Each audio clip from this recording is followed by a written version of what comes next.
Shalom lumière du monde, j'espère que tu vas bien. Alors bienvenue ici. Moi c'est Sylvia. Et moi Barbara. Alors aujourd'hui on va parler de l'amitié.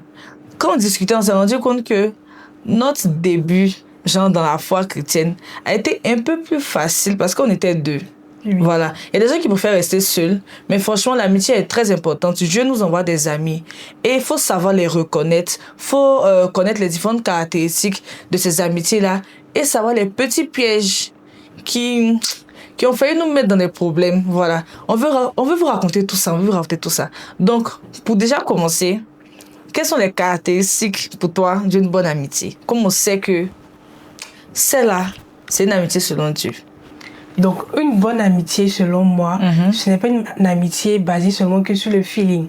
C'est vrai que déjà, quand tu rencontres une personne, quand vous avez un bon délire, ça va tout de suite. Tu te dis que bon, celle-là, ça va. C'est ma gosse, on peut commencer à marcher ensemble.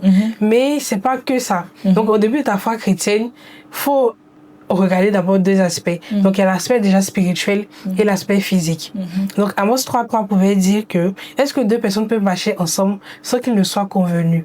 C'est-à-dire que quand tu marches avec une personne, assure-toi que cette personne-là a la même direction que toi. Déjà, est-ce que vous avez la même foi? Est-ce que son Dieu est ton Dieu? Comme ça, vous pouvez marcher ensemble. Est-ce que cette personne-là te tire vers le bas ou te tire vers le haut? Il faut que tu aies quelqu'un dans ta vie qui puisse te challenger côté spirituel. Par exemple, hier, comme ça, toi, tu voulais te retirer pour prier, ça m'a challengé. Je dis, ah, ok. Donc, moi aussi, je vais me retirer pour prier. Pour le côté physique, on reconnaît une bonne amitié quand elle t'encourage à prier. Donc, comme l'exemple que je viens de dire tout à l'heure, comme ça, te rapproche de Dieu et surtout, te reprend avec bienveillance et puis amour. C'est vrai qu'on a tous nos mauvais côtés, mais il faut avoir quelqu'un qui va pas constamment te juger, mais qui va te... Voilà, exactement. Donc, pour moi, c'est ça une vraie connexion amicale. Wow. Selon moi, une vraie amitié, se basant sur notre amitié à nous, selon moi, la bonne amie peut venir sous la mauvaise forme. Ah, oui. Mais quand tu dis ça, c'est pas sur nous deux. Et tu dis ça vient sur la mauvaise forme.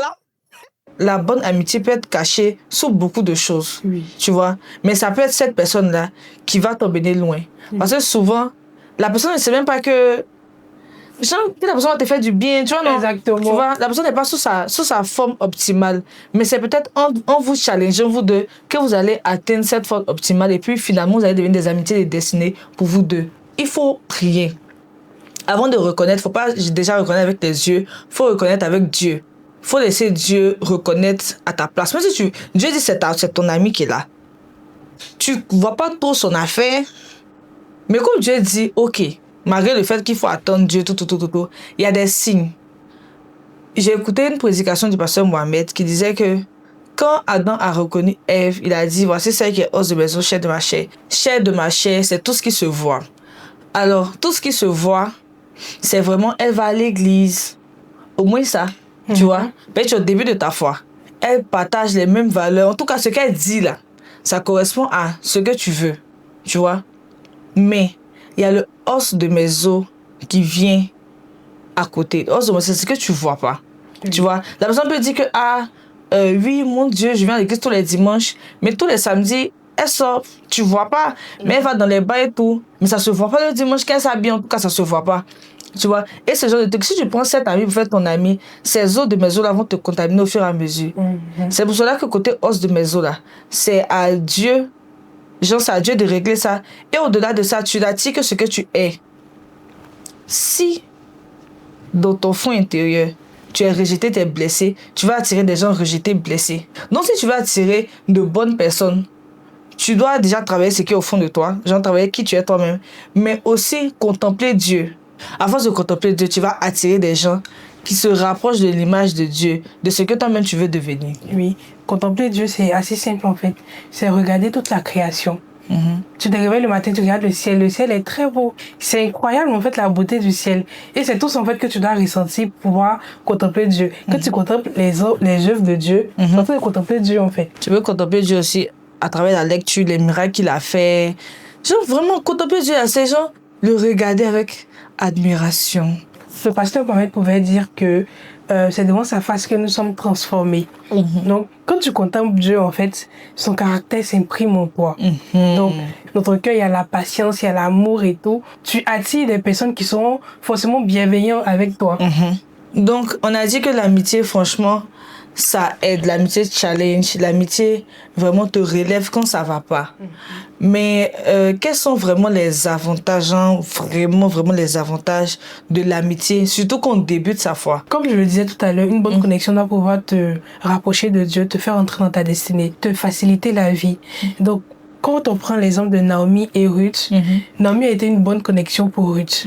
Contrairement à ce que tout le monde pense, Naomi, en fait, n'a pas tout perdu.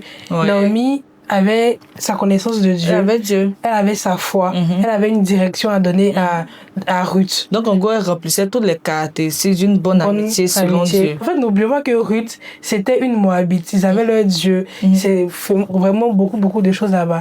Donc, elle n'était même pas destinée même à rentrer même... Il va dire l'arbre généalogique de Jésus.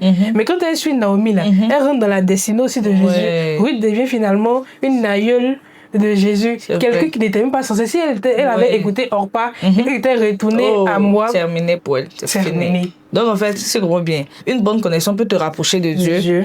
Et puis peut te faire entrer dans la destinée, peut te faire rencontrer les bonnes personnes aussi. Comme pour Naomi, là. Naomi avait une stratégie pour Ruth. Ah oui. Pour lui faire rencontrer Boaz. Donc, une bonne amitié aussi. Elle était concentrée. C'est pas un garçon seulement, mais bon. Bon, oui, mais voilà, ok. Est-ce que vous savez comment on s'est rencontrés d'abord? Ça va parler de ça aussi. Je vais parler de ça parce que ça rentre dans le sujet. Quand on s'est rencontrés, c'est moi qui l'ai choisi. J'ai senti. C'est moi qui l'ai choisi. C'est bon aussi que toi, tu allais à l'église depuis beaucoup plus longtemps que moi. Oui. Et que moi, je ne connaissais pas Jésus. Effectivement. Donc, quand même, tu t'es prédisposée à me reconnaître. C'est bien pour toi. Mais je l'ai choisi, comme j'ai dit au début, là, elle n'était pas sur sa forme ultime. Elle était une forme un peu...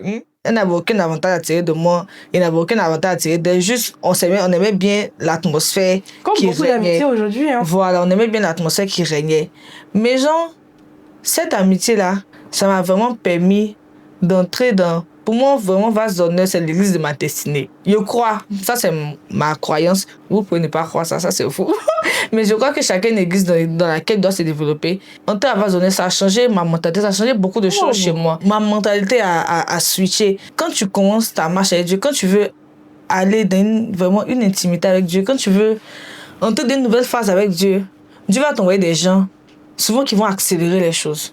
Maintenant, par rapport aux avantages de l'amitié, j'aimerais aussi parler d'une histoire qui me vient à la tête. C'est Aaron et Moïse.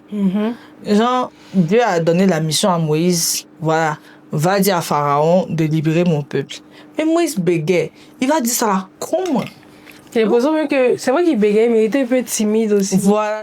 Aaron était pour lui une bonne amitié, une bonne connexion. Dans le sens où il a facilité son œuvre. Tu vois, il a comblé ses faiblesses. J'arrive pas à parler, j'arrive pas à m'exprimer, mais je fais quelque chose. Toi, tu sais le faire. Tu m'aides. Donc, une bonne amitié te facilite aussi les choses. Moi, par exemple, je jeûnais pas beaucoup. Pas du tout.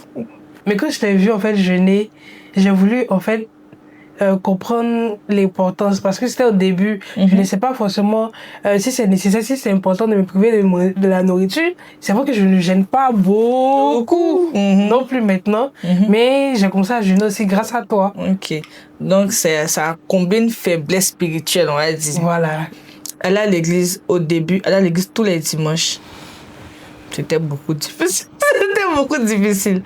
Mais toi aussi, récemment, là, aller à l'église tous les dimanches, là. Ça t'a challengé? M'a challengé. Ah, bon, d'accord. Parce que j'avoue qu'à un moment, je n'arrivais plus du tout à aller à l'église tous les dimanches. C'était vraiment difficile. Mais le fait en fait, que je me dise à chaque fois, mais je vois tes stories, il y a celle-là. Il y a ça. Il y a celle-là. Elle à l'église, elle a écouté les bonnes choses avant sans moi en fait. C'est vrai qu'avant, tu m'as dit, je vais partir à l'église. Non, c'est vrai. Mais récemment, tu m'as beaucoup challengé aussi dans le fait de partir. Vous voyez comment l'amitié là, c'est pas juste un sens ou un autre sens. C'est quand l'un tombe, l'autre le relève. Exactement. Au début, en fait. C'est vraiment moi qui n'arrivais pas à aller à l'église tous les dimanches. Mais Jean, quand elle disait que, on s'en va, Jean, elle me disait, on va à l'église aujourd'hui, on va à l'église demain, on va à l'église demain. Le même fait qu'on me pose la question là, il fallait qu'il mette ça dans mon programme et que je partais à l'église. Donc, du coup, moi, je suis montée. Quand elle est tombée, Elle a vu que je vais à l'église tout le temps. Tu vois, non. Genre, chacun c'est son ami. Il y a certaines personnes qui vont se dire que l'amitié, c'est pas vraiment très, très important. Surtout au début de sa foi. Mais la nature aurait du vide. L'amitié, là, c'est très essentiel. Si Dieu n'avait pas parlé de ça. Et si tu restes seul et que tu n'as personne autour de toi, le diable va t'envoyer ses agents. De toute façon, Dieu envoie ses connexions-là. C'est comme ça le diable aussi envoie ses connexions. Oui. Quand on pense à Samson, on pense à ses prodiges, c'est quelqu'un qui avait force, il a passé tout le monde, ça. Il avait été, je sais pas, on avait prié pour qu'il vienne, pour qu'il ait cette force-là, pour aider son peuple. Oui, tu vois? Oui. Mais ce qu'il faisait là, c'était pas pour aider son peuple. Et s'il avait un ami, genre un ami selon les critères de Dieu, il lui aurait dit que cette force que tu as eue là, ce n'est pas pour toi. C'est pas pour toi que tu as eu ça, c'est pour Dieu. Du coup, n'utilise pas ça pour faire ci. Tu vois, il allait le regarder à chaque fois, mais il n'avait personne. On ne s'en rend pas compte, mais il y a beaucoup de personnes qui sont seules comme ça. Et vu qu'ils sont seuls, ils acceptent n'importe qui. N'importe quoi. Donc, quelque chose, ce que tu leur proposes, en fait, ils acceptent parce que finalement, ils ne connaissent pas le modèle parfait de Dieu par rapport à la connexion. C'est ça. Ils disent que ce que tu proposes, c'est vraiment le meilleur pour vous, pour lui. Donc, dans l'histoire de Samson, comme ça, quand cette Delilah vient vers lui, et qu'il tombe amoureux de Delilah, il me dit forcément, tu dois être forcément amoureux pour justifier ce genre de bêtises. Si tu n'as pas d'amis qui va te pousser vers le haut, tes autres amis vont, s'ils te tirent pas vers le haut, ils vont te tirer vers le bas en fait. Je crois que le truc même qui peut t'aider même au début de ta foi, quand tu rentres dans une église, c'est de te jeter dans le service. Je crois que quand tu te jettes dans le service, il y a déjà une communauté autour de toi.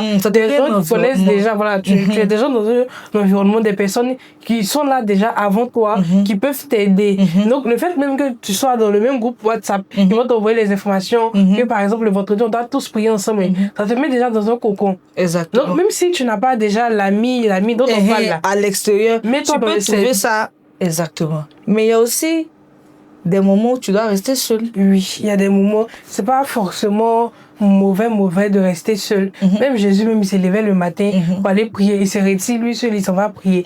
Donc il y a des moments aussi quand tu quittes le cocon de l'église, tu quittes ton ami, quand tu arrives à la maison, pour pas te retirer toi seul. Et moi, ça m'est arrivé parce que au début de ma foi, par exemple, là, quand je me retrouve pas à l'église, je n'arrive pas à prier mon seul à la maison. Tu vois, et ça c'est dangereux. Tu n'as pas vraiment d'intimité avec Dieu, donc c'est important aussi de te retrouver seul. Tu peux tomber aussi dans la dépendance amicale. Et ça a failli m'avoir, genre au début, comme j'ai dit là, c'est parce qu'elle m'écrivait à chaque fois pour dire dans l'église qu'on partait. Et il y avait un moment, elle partait seule. J'avais pas la force de faire ça toute seule. J'avais pas la force d'aller à l'église toute seule. Le fait d'aller à l'église est conditionné à toi tes messages, à toi ta présence. Et ça, c'est très dangereux. Vous voyez, l'amitié en Christ, c'est censé te pousser, mais c'est pas censé être ton moteur. Ton moteur, là, c'est Dieu. Et il faut vraiment pas tomber dans ce cercle vicieux. On sait que c'est pas facile, mais il faut faire attention. Il faut vraiment faire attention. C'est vraiment très délicat. Faites vigilant. Donc, si on récapitule un peu tout, tu n'es pas appelé à être seul. Tu n'es pas appelé à marcher seul. L'amitié, c'est important. L'amitié, c'est essentiel. Une amitié en Christ, surtout quand tu commences ta foi chrétienne. Voilà. Il y a certaines caractéristiques qu'il faut regarder. Il y a certaines choses auxquelles il faut faire attention pour vraiment reconnaître. Parce que le diable aussi peut t'envoyer des amitiés qui vont se déguiser. Parce que quand le diable envoie des amitiés, c'est pas forcément des filles qui vont aller en boîte de nuit, tout. Il y a des gens qui peuvent être dans l'église, mais qui ne sont pas des amitiés destinées, qui ne sont pas des gens que Dieu a envoyés pour toi. Donc, c'est sous la lumière de la parole de Dieu, c'est vraiment avec la prière et tout ça, que tu vas vraiment reconnaître cette bonne amitié et surtout que tu vas pouvoir garder. Parce que aussi, tu peux perdre ces amitiés-là en cours de route. Parce qu'il y aura forcément on est des êtres humains. Combien de fois on a fait par là? Mais vraiment, c'est la grâce de Dieu qui a fait que tu vas garder ces amitiés-là. Et il faut vraiment les valoriser. Tout en faisant attention à ne pas tomber dans la dépendance amicale. Oui. Voilà. Là, on va prier. Pour que Dieu emmène vers toi les amitiés de ta destinée. Exactement. Père éternel, je te rends grâce. Je te dis merci pour cette personne qui écoute cette vidéo. Je ne connais pas sa vie. Si elle a déjà des amis, que Père, ton feu descende et sépare ces amis-là. Que tu puisses distinguer les bons des mauvais. Que tu puisses éloigner les mauvais et élever les bons. Pour ces personnes qui n'ont pas d'amis, que tu puisses apporter toi-même l'amitié selon ton cœur. Que tu puisses apporter vers eux les bonnes connexions et qu'ensemble, ils puissent se rapprocher de toi. Merci Seigneur. Amen. Amen. Donc, rendez-vous samedi prochain pour une prochaine vidéo. On ne connaît pas encore le thème. Le Saint-Esprit va nous communiquer sur le cours de la semaine. Comme d'habitude. Comme d'habitude. Peut-être même la veille, souvent le matin. Allez, bisous.